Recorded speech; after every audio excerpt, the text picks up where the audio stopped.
If this helps one person, then I'm, a happy person. I want to invoke change, and I want to empower people, and particularly women and mothers. They can get help if they need it, and what they're feeling is normal.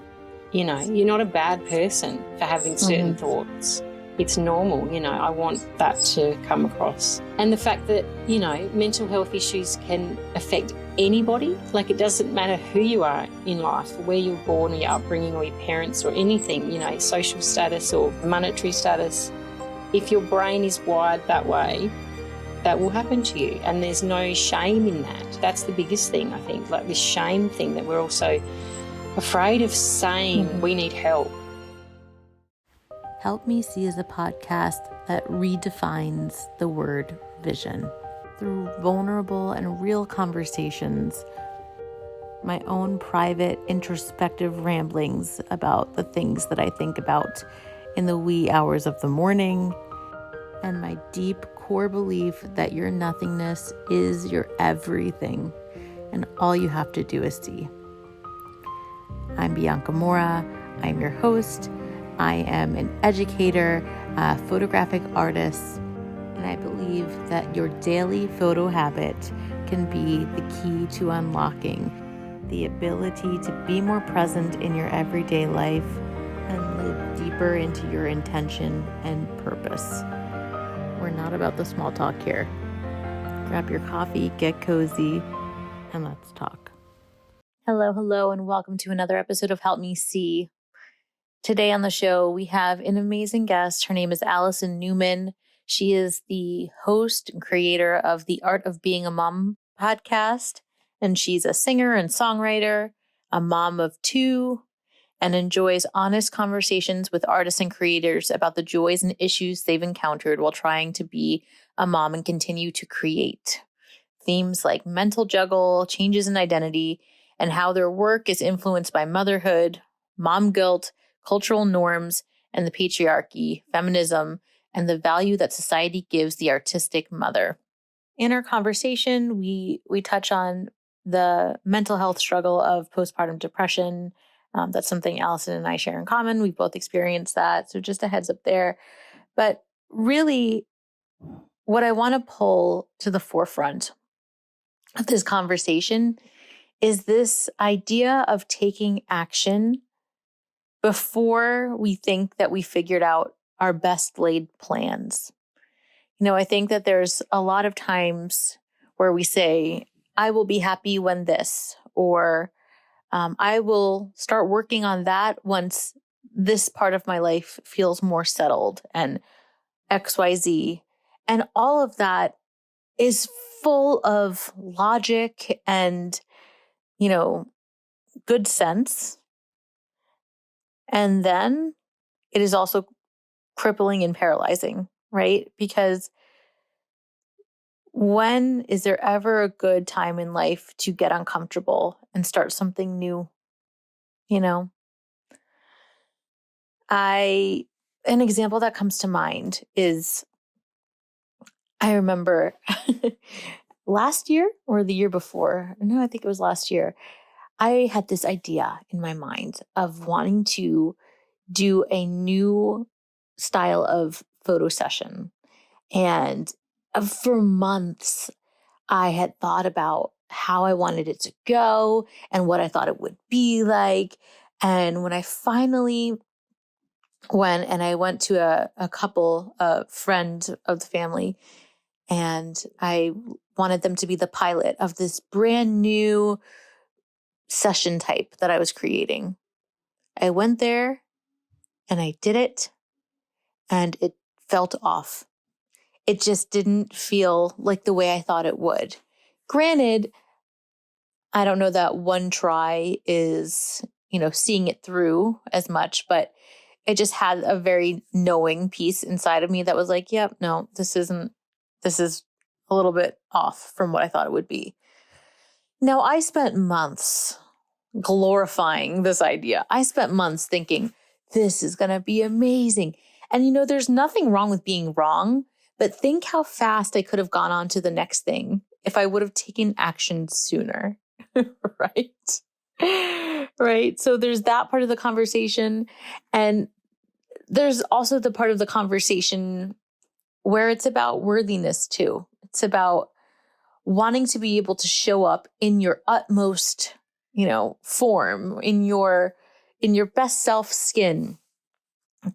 And that's wonderful and fine and good and well enough. But at the same time, I think that we need a reminder that no matter what is happening and no matter what time it is, you are enough. Full stop. End of the sentence. Nothing else. You are enough. When I was a little girl, like super little, I remember my teacher told my parents once, it's one of my first ever things that I remember. Oh, she's such a sponge. She just soaks it all up. And my mom would tell that to, all her family members that like, oh, her teacher said, as they would normally ask, like, how is she doing in school? And, oh, her teacher says she's like a sponge, And what's so funny about this is that my parents were not the type to put pressure on me. They were never, oh, if your grades slip, blah, blah, blah. Never, ever, ever. In fact, I distinctly remember coming home with like a D on a test and I was crying and they put it on the fridge because they thought it was funny. Like but just the praise, just the, oh, she's doing so well or whatever, automatically instilled in me the way I interpreted it was, oh, they love this. So from that point on, it was like, I've been wildly uncomfortable with even the possibility of meeting expectations. It's not enough for me to meet expectations. I want to go above the expectation. And at this point in my life, it's exhausting and something I'm really looking at reversing. Maybe not reversing. Maybe that's the wrong word. Not reversing, but it's something that I really want to put down.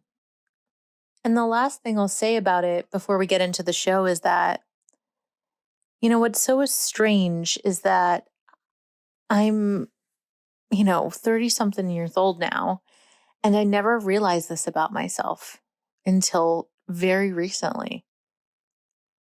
Because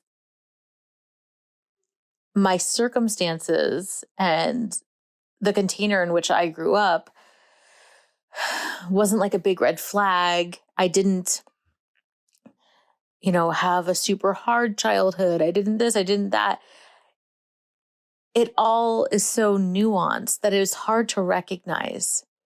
And I think that's a really important, it kind of ties this up with a bow, this whole idea of how important it is to come as you are and to be unapologetic with your story and your truth and just knowing how beneficial it is to share that.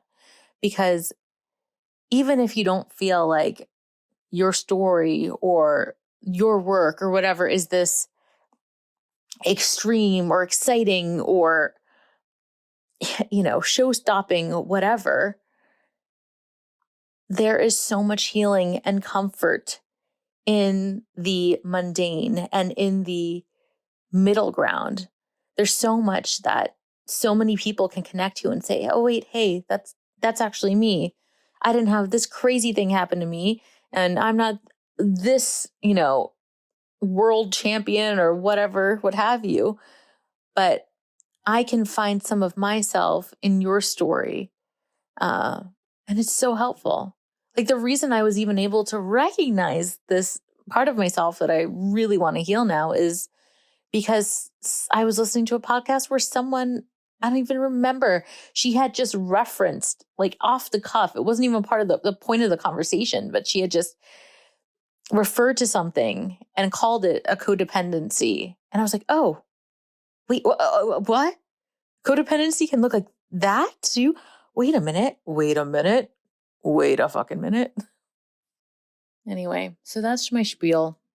That is why I feel so strongly about having conversations about nothingness and everythingness, because I think there is so much power in all of it.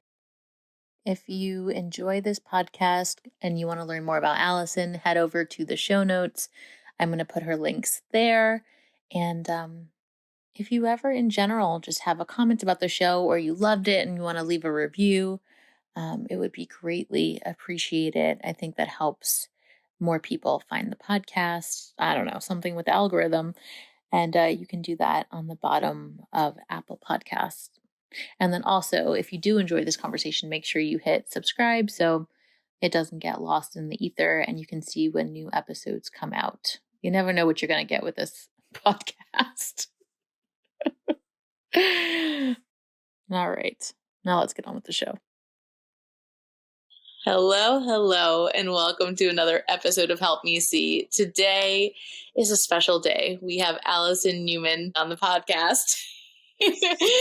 And Alison, I have been a guest on Alison's podcast rather recently, and it was just a pleasure of my life. So I'm so excited to have her here. Welcome, Alison. Oh, thank you. It's my pleasure. Alison has the Art of Being a Mom podcast, and I will hand it over to her to kind of talk about what that podcast is about, even though it sounds self-explanatory, but just really the origin of it, how it came to be, and then we'll just go from there. Cool. Well, yes. So the Art of Being a Mum, or the Art of Being a Mom, if you want to clarify, it's for everyone in the world, not just Australians and English people. So I chat to mothers who are creatives or artists, and that's not limited to sort of visual art or music or painters, anybody that creates anything. So I've had business owners, I've had people who've made things that you might not necessarily think artist. So I believe everybody is artistic. So pretty much anybody that does anything is using some sort of creativity to make things work.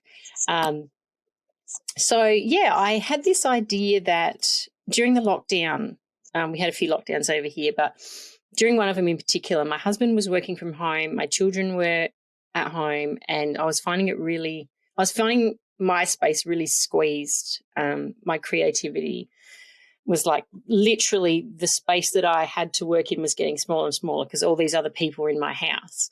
And I went out for a coffee one day and I was just driving along. All of a sudden, how things just hit you, like you get like a spark. It was like, how are other mothers doing this? Like, how collectively is society continuing to? How is the world still spinning right now?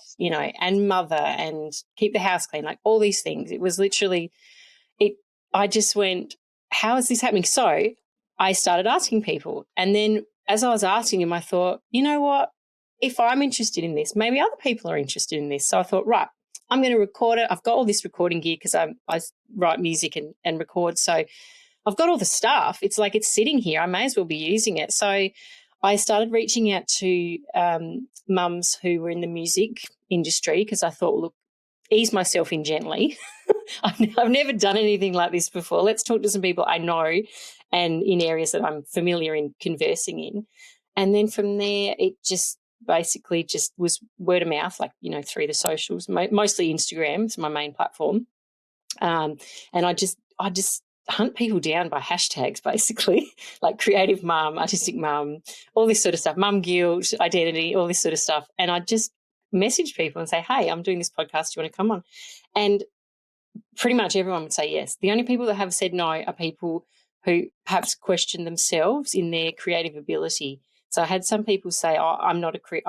I'm not the person that you want to talk to. I'm like, that's okay. That's, that's something that you're holding in your head or heart, but I can see you are, so that's why I asked you, but that's okay. And I never force anyone, I have people I've been back to a couple of times just to give them a nudge, and then they have come on and they've been very pleased that they did. So but it's just like, I just think it's so important to, like, my motto is like, it doesn't matter if you got, one follower or 1 million followers. Like, no one is more worthy than anyone else to have their story shared. we're all in this mothering thing together. We're all just been lumped in and we're feeling our way through and finding our way. And the most sort of supportive thing I find is that everybody is feeling the same way. We're all struggling. We've all got things we're not sure of. We all have questions about mum guilt and identity, how we're supposed to feel. Are we allowed to complain about this? Should we just be so grateful that we have children and we never complain? So it's breaking down these sort of cultural norms, I suppose, which is one of my favourite things to do, and question things and say, why do we feel like this? Is it because of the way we were raised? Is our parents or our mothers felt like they couldn't complain, so we got conditioned to this? Or is it something coming from outside of society putting on us this guilt trip? And so I find I love talking to people anyway, because I'm always really fascinated about why people do what they do. I work in early childhood education, and I'm always fascinated why kids do what they do. So I'm always looking deeper for things. And I know you're the same. It's like you can't just accept things for face value. There's always got to be a reason for something happening. So I love doing that with my guests. And, I had a really lovely comment the other day. I do a couple of Father's Day episodes each year just for a bit of fun, something a bit different. And the Steve Davis, who I had on, who's an interviewer himself who creates podcasts as well, he said that I got under his skin, that he shared more things that he would usually share. So I was like, that is an awesome thing to hear, That's awesome. I'm glad I do that because that's what I want to do. I can agree with that. I can attest to that. Why do you think, I just love that you had this thought and then you actually did it. Like you actually, how many episodes have you done now so far? I think, the 63rd one's coming out this week, but I've got probably half a dozen, sitting there to roll out. So, yeah. So July last year, I reckon it was. About mid-July, it started. And, I had a bit of a break over Christmas. Just I thought, pardon me, maybe not everyone would be in listening mode. But then I thought, you know what, I'll keep pumping them out. So pretty much every week, But I need that though. Like I need something to do. And if I'm not doing my singing, because that can't be ongoing all the time, I've sort of stop and start a little bit with this album I'm doing. I need to do something. I can't not do something. That's just my mentality, I suppose. Can you speak about this craving to connect over this? I know you said that it's like, I can't be the only one. I can't be. Like, it's like you're driving around and the world is still spinning and you're feeling like, I don't even know, like your skin's going to fall off. It's like, what's happening? Personally, for me, in having the conversations that I have, I feel almost surprised, but not surprised that every time I make a genuine connection with someone and I have those conversations that are deeper than surface level, I get revved up and excited and shocked every time. But it's not shocking that we all relate so deeply to each other, but why are we always so shocked by it? Yeah, that's really interesting. It blows my mind. The fact we've got social media now, we're meant to be more connected than we've ever been, but we're not, you know what I mean? Like we still don't know what's going on. And I feel like there's a lot of, what's the word? People don't want to share honestly. I think people feel like they're going to be judged. And I've had a lot of issues and background with mental wellness and mental health issues. And the best thing I've ever done is talk about them because it gives someone else the ability then to say, it's not just me, maybe I can talk about this. It helps roll it along. So I've gotten over any sort of fear of worrying what people think of me.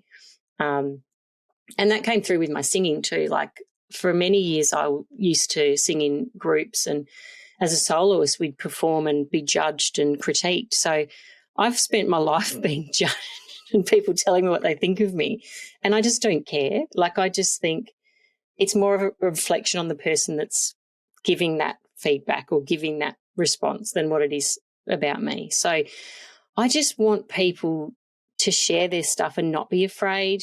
And I guess that's how I feel like this podcast can give people, and yours the same, like you give people the opportunity to share as much or as little as they wish. But I feel like just by doing that, someone else that hears that and then goes, oh, okay, so that's normal. Maybe I can talk about this. So then they talk about it and then someone else hears it. So it rolls on and rolls on and rolls on. Because we're not going to change things if we don't talk about them. You know, it's the way I sort of see it is like, I don't know, you can go out and protest about things or whatever things you're passionate about. You can get on the street and do your thing, and that's really good in that moment. But then if you don't continue with that, for whatever it is, whatever's passionate to you, I feel like lots and lots of tiny little actions snowball up and create change. Because there certainly is, this generation of women and mothers are really vocal. And I know you guys over there, like there's been a lot of issues we've seen in the media over here that you guys have had to have your voices heard, I suppose. Yeah, we have to do something. You know what I mean? It's like I get frustrated about things not changing, but then it's like if you don't do something, nothing changes. So that's sort of where I come from. Yeah, I mean, I think that it makes me kind of go back to what you said in passing in the beginning, that I also strongly agree with, about how you said you believe everyone's an artist and whatever they're doing is a form of their art. It's not, you know, some people have a hard time relating to the word creative or artist. But I do believe that it's really anyone and anything. It's just, what is that thing for you?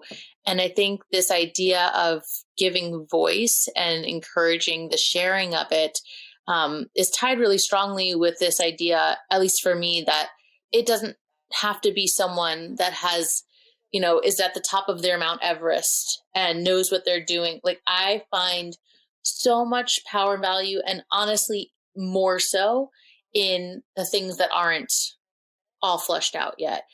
Something that I've been wrestling with lately is this idea that I've been doing some very deep work on myself in many different ways. But just the other week, I had like a punch in the face from the universe when I realized some like codependent tendency I've had my whole life.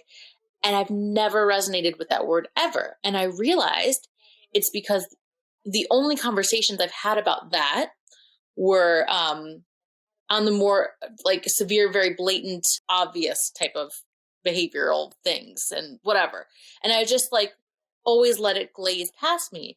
But someone had said a brief aside of something and referenced it as codependency. And I was like, oh yeah, that's me. Like, I was like, oh my God. And it like whirled me around.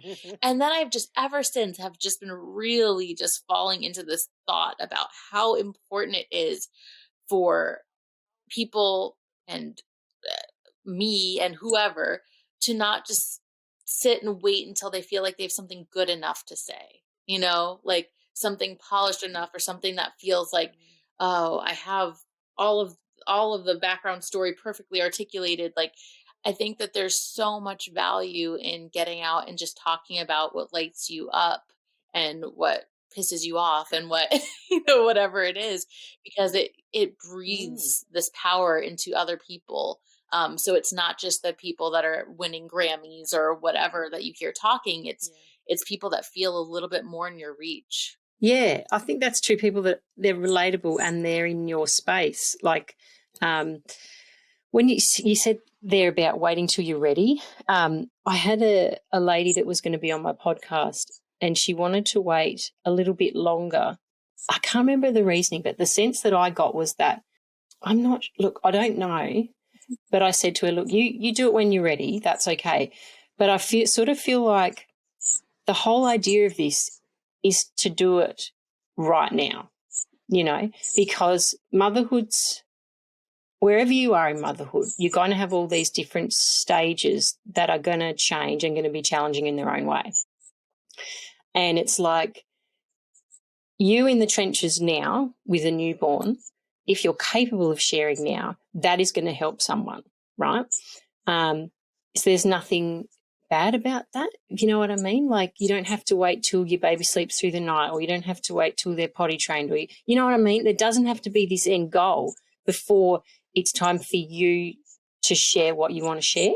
Mm-hmm. If that makes sense. And I've been seeing a lot of quotes lately about, I'm not sure about how people feel about manifestation. I know some people can feel like that's a dirty word, but I saw this thing the other day about, if you imagine how you feel, how you're going to feel when you get whatever you want, whatever that is, $1 million, like, you know, something really basic.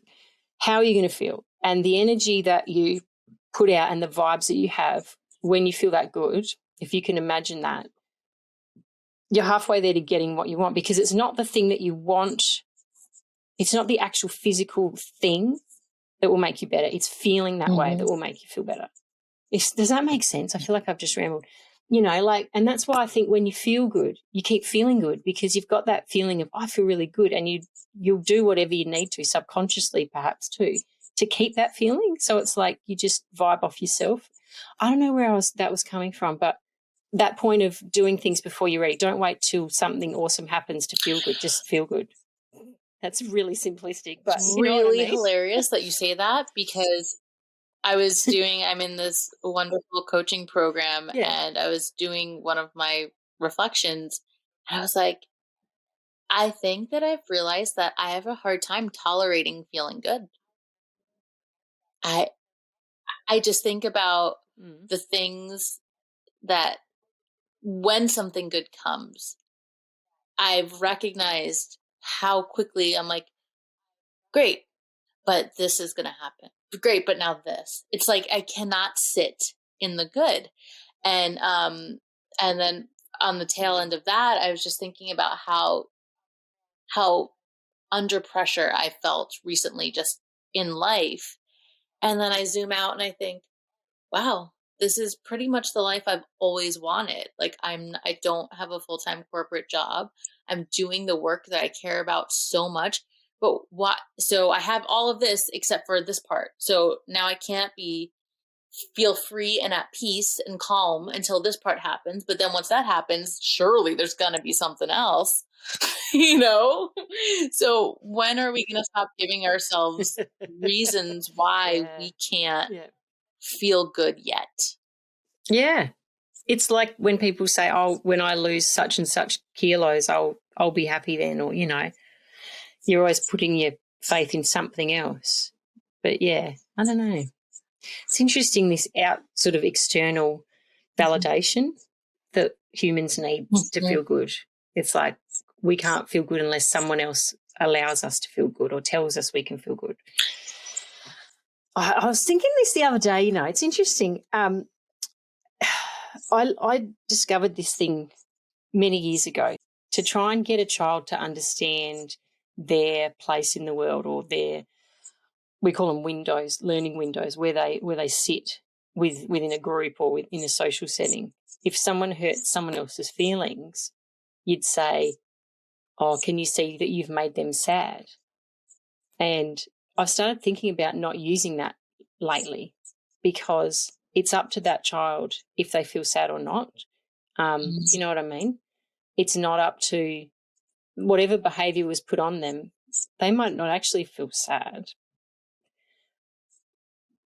Sort of, as an adult, you realise that you're responsible for how you feel yourself. It doesn't matter if someone is treating you a certain way.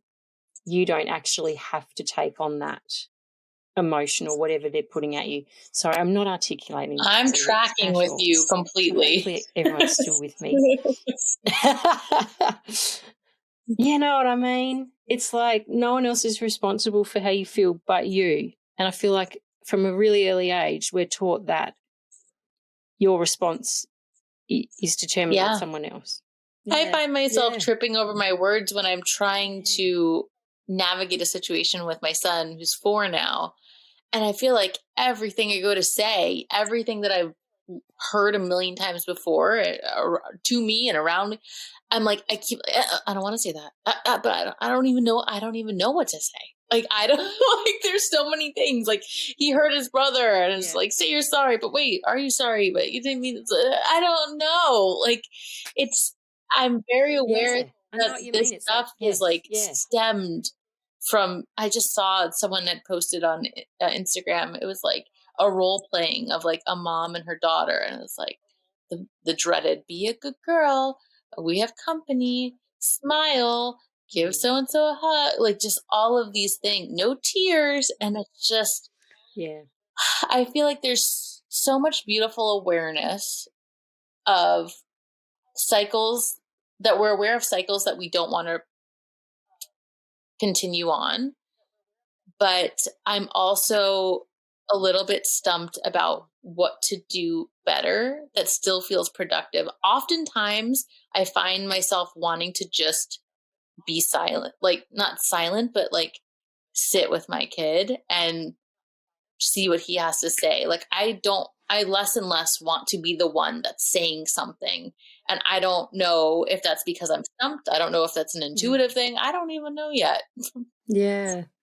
But that's, I mean, whatever it is, just go with it, because that's, you know, I feel like that, what you're saying, like we get brought up with all these things around us. And then I think that's what a lot of this mum guilt comes from, because you've got these expectations on you to do things a certain way and raise your child a certain way and have them come out a certain way. And if they don't, that's a reflection on you. And then you get all this stuff from social media, depending on who you follow, about, oh, you shouldn't say this or you should say that or blah, blah, blah. And then you literally feel like what you're saying, you go to say something and you go, oh shit, I shouldn't say that because that'll do whatever. Oh, no, don't say that. And it's like, whatever happened to just, like what you're saying, this intuitiveness is coming out of you. This is your true mothering coming out. And it's like we've lost that just intuitiveness of, I don't know, because we've got all this stuff being stuffed into us and told us what to do and what to do and what to do and what not to do. Yeah, I don't know. There's so much there. I want to hear a little bit more about your background in you said early childhood development, but still also the music that you create. And I'm wondering if there's I'm assuming there's a through line between your music, your craft, and, you know, what has come out of you in this podcast as well. So can you tell us a little bit about that? Well, first up, I worked in early childhood care for nearly 10 years. I discovered after I had my first son, I'd always worked in offices like reception and typing and stuff. And I just thought, I don't want to do that anymore. I want something different. And I thought, well, I enjoy looking after my son. Maybe I'll enjoy looking after other people's children. And it turned out to be the best thing I ever did, because it meets my needs of wanting to care and nurture, which is a really strong need that I have, a hands-on sort of need.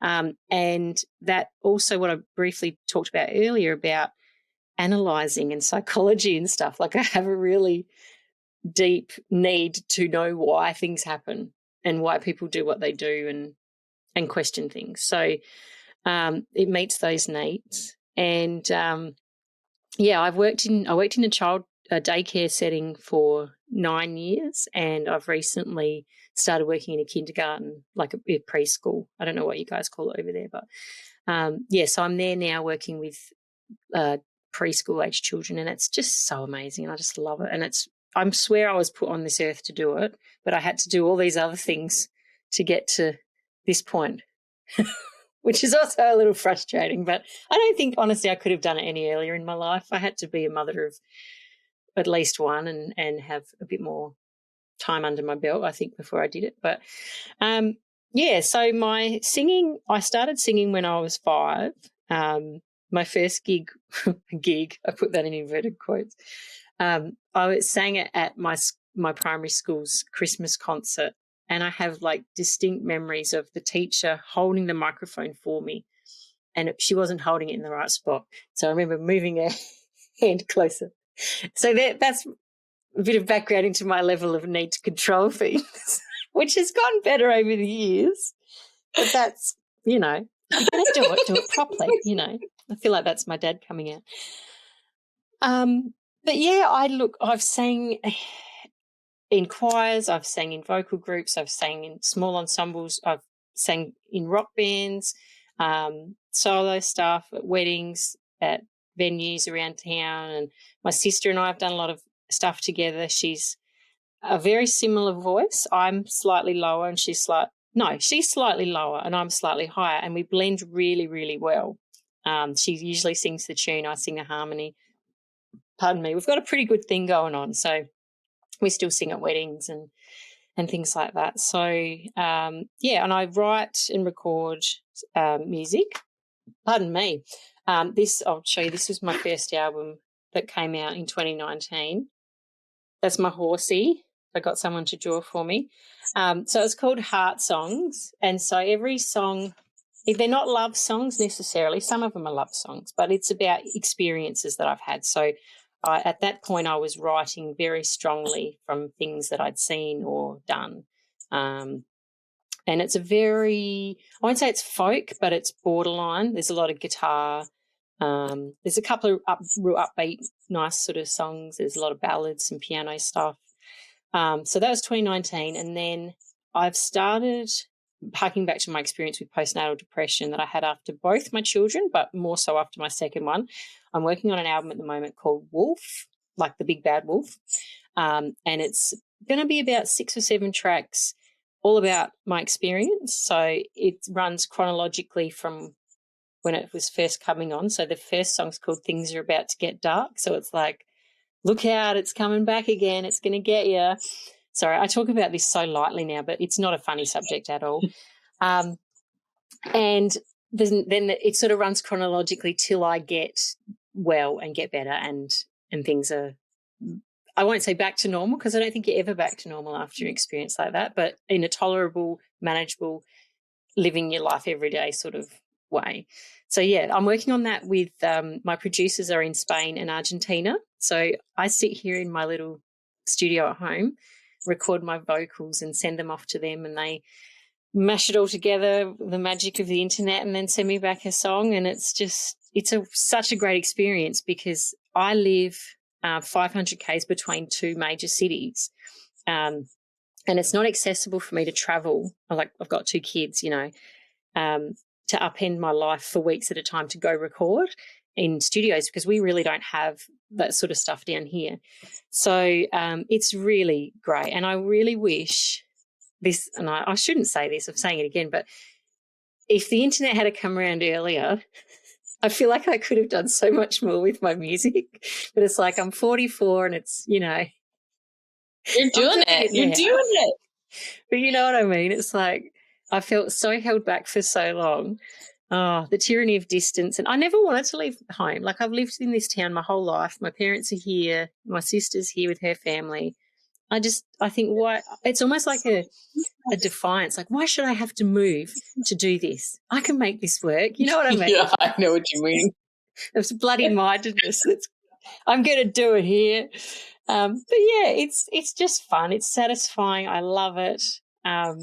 It's just, and through the podcast, it's got me into different sorts of creativity. So I've been doing some painting and acrylic painting and watercolor painting, because I've learned so much about different practices that I've just thought, stuff this, I'm going to have a crack at it. And I find that's a really soothing way to nurture myself when I need a bit of space. When I'm not ready to, edit something or record something, I can fluff around with some paint. So it's been amazing for me. It's been a really amazing experience for me, and let alone meeting amazing people. Like, seriously, some amazing, amazing souls that I've met around the world. It's just amazing. It's so amazing. It really is a world opener. It truly is. Oh, man. It's wonderful. I'm really curious because with your craft, so my craft is photography, and it's like, I feel like I am able, when I'm doing that, to say what I want to say, even though I don't have the words to say it, but I do it through the photos. But you actually have words in your craft. So how is that, like, as you talk about how fascinated you are with like getting underneath and like, finding the meaning, the deeper meaning in all of it. What is that process like for you? What does it feel like for you to be able to like take your own experiences and channel it into art? But this art is still pretty, I don't know what's in the word. I mean, literal, because you're singing words, right?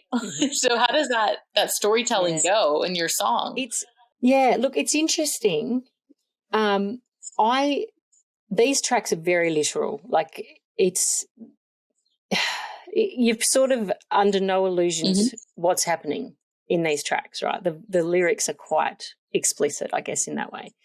But what I wanted to do, this deeper stuff, which I love, is use the actual instruments and the sound effects and any sort of distortion or that sort of stuff to paint the picture and to continue to tell the story. So in a few tracks we've got some really like, I don't even know how to describe, but particular sound effects that hark back to, I don't want to say someone losing their mind, but you can literally tell if you listen to the backings without me singing, you would know that someone's having a bit of a difficult time keeping themselves together. And I'm saying that in the nicest possible way. Because I've lived this. I can laugh about this now, and I'm sorry if it sounds like I'm making light of it, and I'm certainly not. But, changing the sound of my voice, there's some parts in tracks where it sounds like, there's some distortion placed on my vocal so it doesn't sound quite right. So those little tweaks that make that's how it sort of connects, like things aren't normal here. Things aren't smooth sailing. There's all these bumps in the road. Literally I'm not sounding how I normally sound, like things like that to tell the story. But it's interesting, with my painting, I found it really difficult when I first started painting to work out how I'd express myself because I'm so used to doing it with words. So I was like, but how do you get that across? How do people know what you mean? This sort of stuff. And then I spoke to an artist and she said, it's not about them knowing what you mean. It's about you putting down how you felt, and then they can interpret it however they like. So it's been different for me to get my head around this different mediums. It's more about, and I mean, there's some songs you'd listen to of mine, and you're not quite sure what's going on. So people take what they need from that. But it's literally like, I'll show you this painting I've been working on.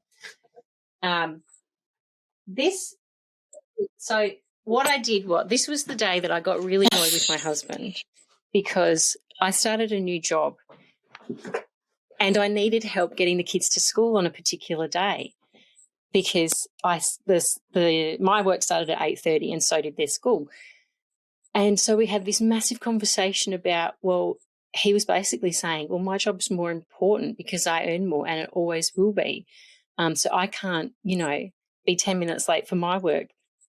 And I was just like, hang on a second. Like, we're supposed to raise the children and you want us to work, but then when we try and work, you don't actually help us or make it easy for us to do that. I was so wild. And that painting was the result of it. It was like this big black thing. I never paint in black. So it was like literally this frustration. And I made a great big Instagram post about it, about I'm so annoyed right now. And I was painting. And I had the orange that's in it I was playing around before I'd even started with that. I just had a blank canvas and I was playing with this technique of swooshing this orange paint. I thought, I'm going to leave that there because that's like me trying to break through, this is how I was making this. And then I have a lot of old music, like really old music. I don't even know how I got it. And I was looking through it and I was finding words that was describing how I was feeling.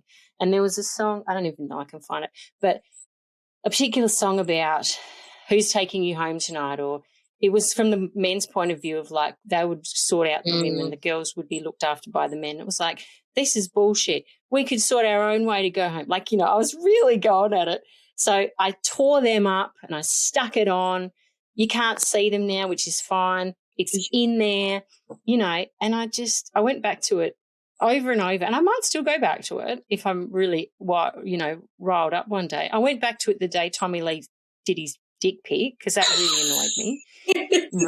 Your canvas of frustration. You know, and so now, yeah, like, I don't know. It's like now I've learned another way to express myself, which is really good. So that's another tool that I've got to help me work through things when I need to. So it's a win-win. You know, it's so funny because I'm sitting here like, how do you use actual words? And you're like, how do you not use words? I know. That's the thing that challenges me. Like, I'm so used to using words. Oh my gosh, funny, it's so funny. But isn't it? I could just feel, even though I don't have experience in that craft, just the way you're describing it, like to be able to utilize things that you wouldn't normally utilize, like just like a little voice distortion or XYZ to really support the story and the feeling. There's just no other feeling than seeing something or hearing something that you've made and knowing the experience you've had and being like, that's it. Like, that's it. It reminds me of, so sometimes I talk about when I went through my postpartum depression, there were the pictures I took because, my mom was there taking a photo and I was smiling, I really hated everything in the world. And the pictures I took where it was in the middle of the night and I don't know why on earth I was even taking a picture. I was just listening to myself and just snapping a photo and I looked like absolute hell. But those are the ones that I feel comforted in. I feel like I respond to in a way that it's like, I feel compassion for myself. I can see how far I've come. And I look at the ones that I was putting on a face and it doesn't represent anything I went through. And it makes me wildly uncomfortable. Like, even though they look quote unquote better, like physically of me, I guess, but like, it makes me so uncomfortable to see such a disjointed representation of like what was actually going on. So I don't really think that there can be a more I don't know, healing thing than to be able to like lean into whatever it is that you're feeling compelled to do or make or create from that place. Because once you're in a different place later and you look back on that, I mean, there's just transformation that can happen in that reflection.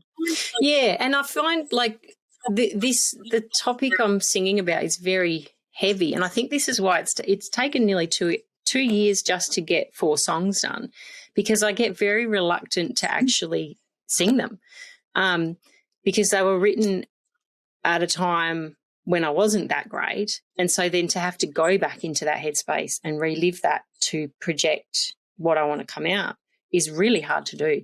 So I'll put it off and I'm not the sort of person that puts pressure on myself to have things done by a certain time. When it comes to something enjoyable, I think it should be enjoyable. You shouldn't be like, oh no, I've got to do this when it's a fun thing. So I don't put pressure on myself, and my production team know that. So they're not banging on they're not like messaging, what's going on. They're like, when you're ready, you're ready. So that's been really hard. But I want to do them justice. I don't want them to come out half-baked when you won't get the whole experience of it.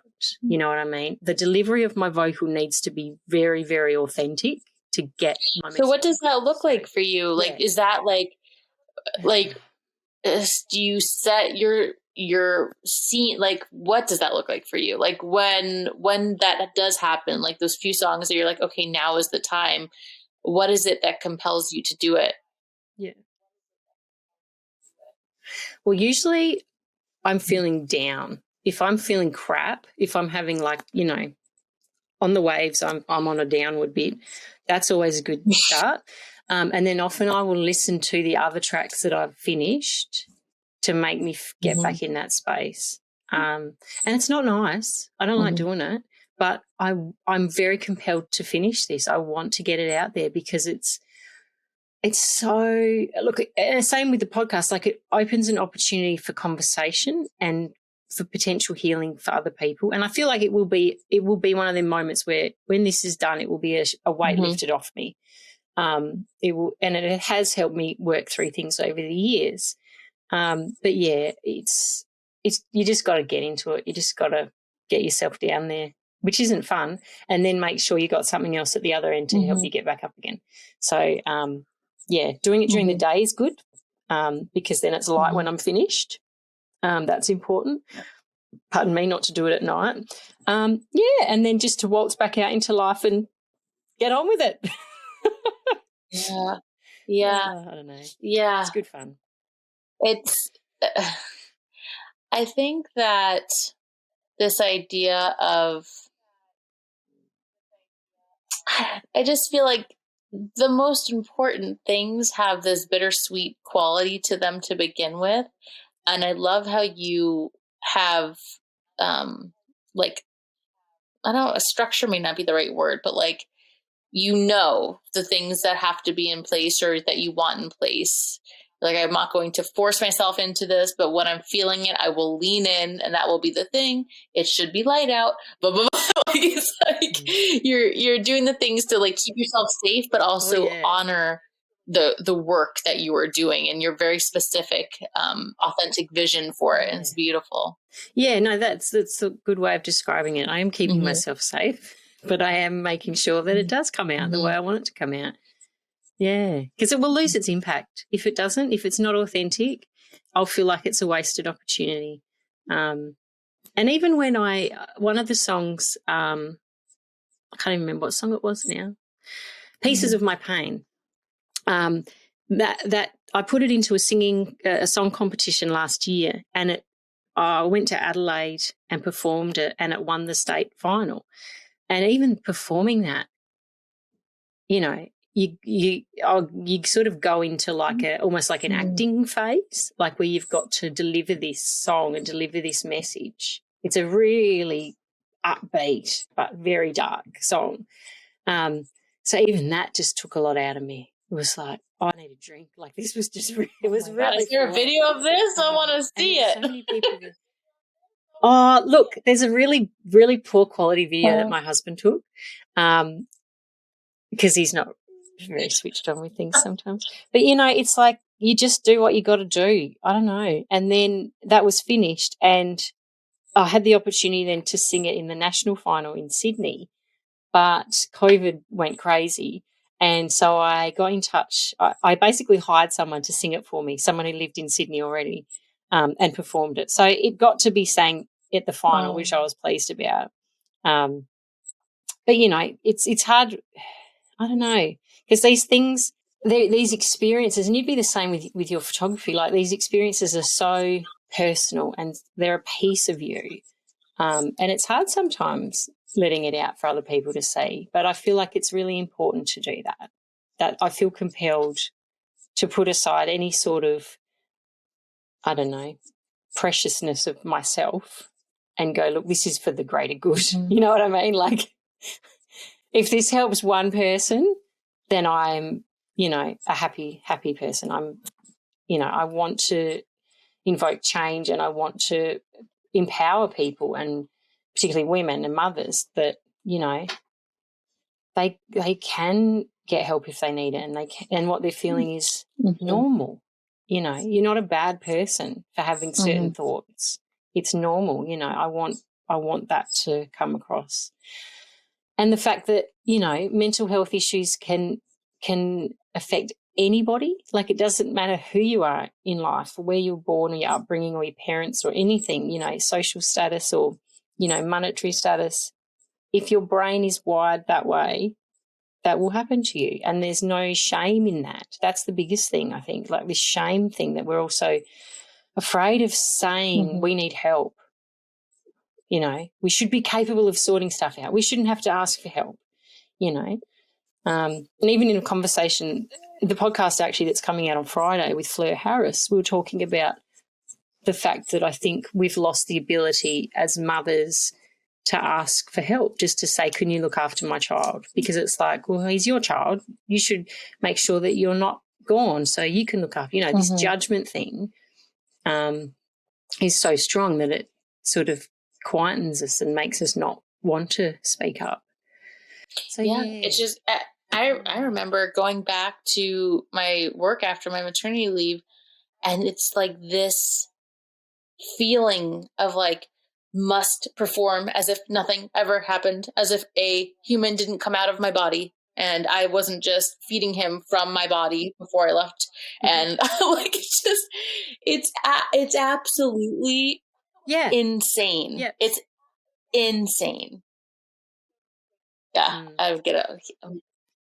Yeah, that's actually one of my favorite quotes that I like to share, is that you said that you had to tell them that no, it wasn't okay, so that someone would then realize, because whatever they'd been heard or been taught, that it's like going on maternity leave, it's great, you have a great rest and it's all good fun and whatever. And it's like, no. So by you saying that changes that one person, and then they might change the next person. You know what I mean? That disrupting of the patterns. It's really interesting when you just said about this, that you're expected to have this work life, and regardless of the fact that you were just feeding your child, now you're supposed to just waltz in and switch on. There's a podcast, a lady I had on the podcast called Dr. Sophie Brock. She's amazing. She's a motherhood studies sociologist based here in Sydney, and she's got a podcast called The Good Enough Mother, it's called. So it's breaking down all those stereotypes of what makes a good mother. And she had a guest on called Amy Taylor Kabatz on episode 79, and she was saying the exact same thing, that it's like society expects us to just do the mothering role and then switch that off and then go into work, and your work life doesn't, coexist at all. They're two completely separate things. And until that changes, mothers are just going to keep getting almost like treated like second-class citizens, that it's like, oh, off you go do that baby stuff, you go do that house stuff, as not as if that is actually what's keeping society going, Just makes me so I even think back, even though I had, I really took a strong stance in like being honest about my experience. I'm still almost haunted by, even in the moment, it's like,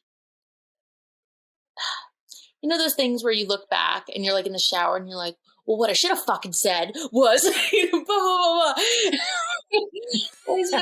We had like a special like testing thing that we had to do for work. And anyway, this location wasn't my normal location for work. It was like a 30-minute Uber Lyft drive outside the city, like in the lower, whatever. It was hard to get to. I was still nursing before I had to leave, XYZ, whatever. So I had been, I don't know, like 15 minutes late. People were still around having coffee, whatever. Then the following week, I was like pulled into a meeting, and the director was like, are you having, I just want to first ask, is stuff going on at home? I'm like, he's like, I just want to, be able to support you if so, but like, it's not like you to show up late, but you're a leader here and blah, blah. And I didn't, at the moment, I was so like, because I'm, one of those people that like, to a fault, pride myself on like, blah, blah, blah, blah, blah. And I was like, filled with shame. And then I was like startled by it. I was like, what? Because like no one's ever had to talk to me about something like that. And I just kept thinking, is something going on at home? Yeah. Do you know what it's like to have something have to suck on your nipples fast enough? You have to be like, okay, are you almost done? Are you almost done? Because I gotta go. My cab's coming and I gotta go. I'm like, what? Like, it's just, I know we found our way here, didn't we? It makes me so mad. Like, and it's just, what drives me wild is that like the ignorance of that. Like, I'm sure that person, fine person, thought they were coming at it from a caring place, the way they entered the conversation. Is there something going on at home? But it's just a whole world of absolute disbelief, like the lack of understanding. Yeah. Yes, yeah, that's what I was about to say. It just shows that incredible lack of understanding, just no concept whatsoever. Yeah, it's astounding, isn't it? And that's what we're up against. So what would you say is, having talked to all these amazing women that like have this kind of commonality amongst us, like what would you say is like one of the biggest common threads or like the strongest messages that you found amongst all of the interviews you've done, or something that surprised you in talking to this many women? I got to say, mum guilt is one of those big things.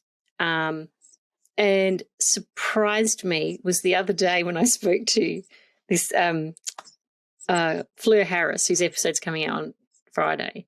She had to Google what it meant because she didn't feel it. And I was like, this is fantastic. This is what I want people to, this is what I want people to have to do. It's like, what is that? What is that thing? And I was so pleased. It's just wonderful. And I've had a couple of mums on that have been like, I don't feel it. They might not feel it in terms of their creativity, but then they might feel it in terms of their general mothering role.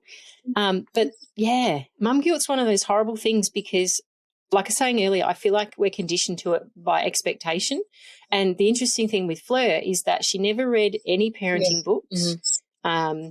She didn't have, I don't think she had anyone else around her that had children at that time. Her brother and her sister both had children soon after or around the time, but she didn't have people around her. So it was like she was in this nice little bubble that didn't allow her to get influenced by other things and then therefore feel judgment if she did or didn't do those things.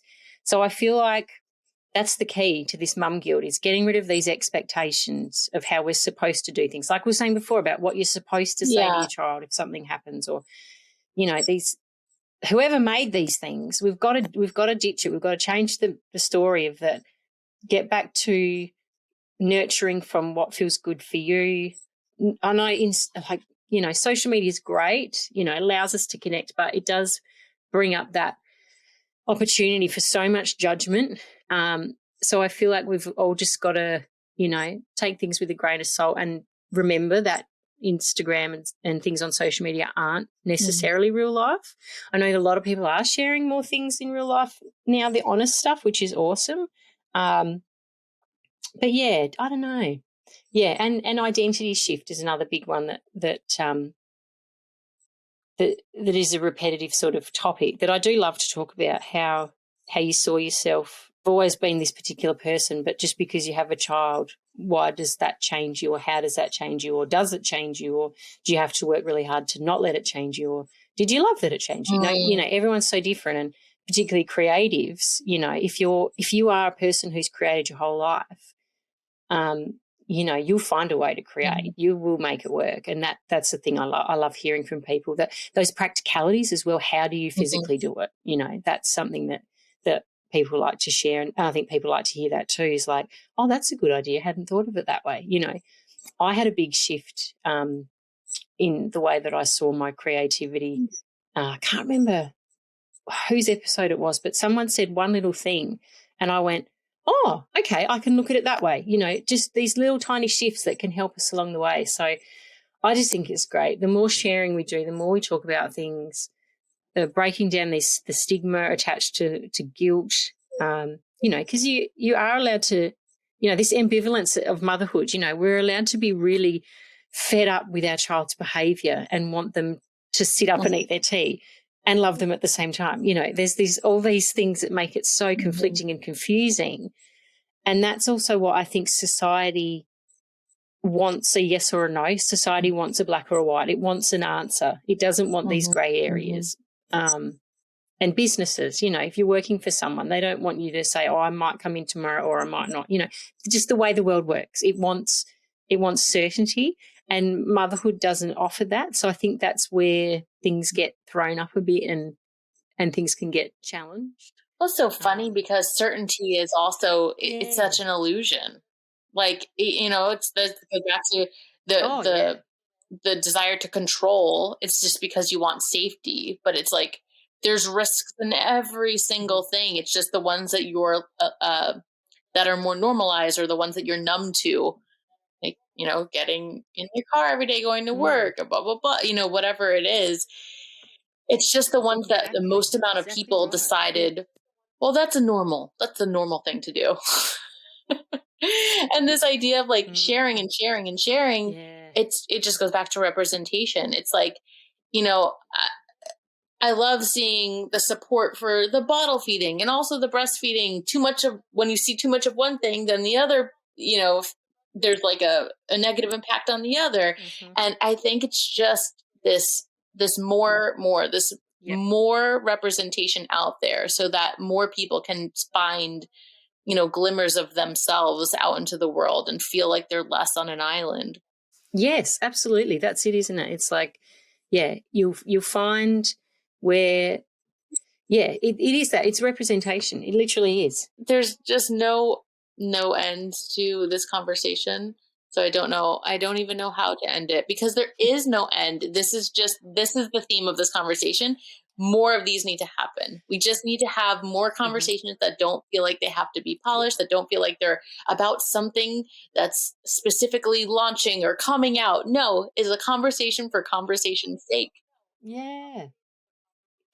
Exactly. And I honestly, if anyone's interested in just hearing good conversation, just listening to this raw stuff, that's where the good stuff comes out. You know, it's not when someone's rehearsed a speech, 20 times. It's this back and forth and the stuff that just organically comes out. That's where the good Oh my stuff gosh, is. it's like, yeah, it's actually like this idea of like sometimes I'll hear people like, oh, I would, it would be cool to have a podcast, but I think I'd run out of things to say. I'm like, noted. Anytime I'd say, wait, I lost my train of thought, never cutting that out again because I want people to know, yeah, you lose your train of thought. So what? Like, so what? Wait, or like when we pause, we're like, how did we It's get here? interesting. I don't know, but we're here. Now we're moving on. Yeah. It's interesting you say that. When I first started my podcast, I used to polish it up so much. I'd take out all the little bits and bobs. And even now, I've started leaving in when the kids interrupt me or someone else's kids interrupt, just a little snippet, because it's like literally this is the life of a mother. Your time is not your own. You have no control over what those children do sometimes, even if you've set them up with whatever. So I've started leaving that stuff in because I feel like it's just so much more authentic and nothing's ever perfect. So it's a good representation Oh my gosh, of that. doing it messy is it's the only way that it even is possible to keep going. That is why I'm coming to you from when I first started the podcast, I bought a microphone, I got the headphones. I'm like, oh, I can't. If I had to promise myself that every time I recorded an episode, I would have the microphone and the headphones and blah, blah, blah, I would have stopped at episode 4, So it's just like, down and dirty, like this is the only way that this thing is going to live on, so that's just how it has to come. Yep, that's Oh it. You my make gosh. it work. That's Alison, it. can you please tell us where we can find your podcast? I will put all of the links in the show notes, and if there's a place where we can find and listen to your music. Yeah, for sure. So AlisonNewman.net is my main page. So Alison has one L and Newman is Newman, just nice and plain and boring. And AlisonNewman.net/podcast is the landing page for the podcast. And from there's so much information on the front screen. I feel like I should take some of it off. But anyway, I like putting things on.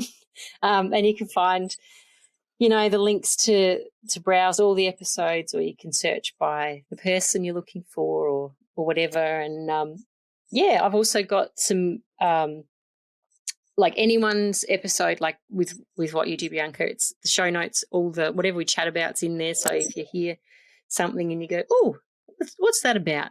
Probably chances are I've put a link to it in the show notes because I was interested in it too.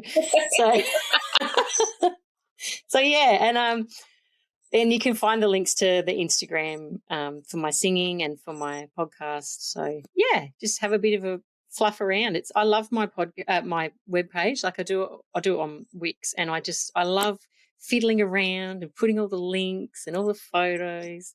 It's probably spend way too much time on it for what it gets looked at, but if you've got time, I love it. I love it. I love it. And you will have to come back whenever you finish your album. Oh, you have to come back. You have to. I'd love to. I Thank you. cannot I'd love wait. to. Yes, that will be a momentous Yeah, occasion. whatever it is, I cannot wait to hear all about it. Thank you so much, Alison.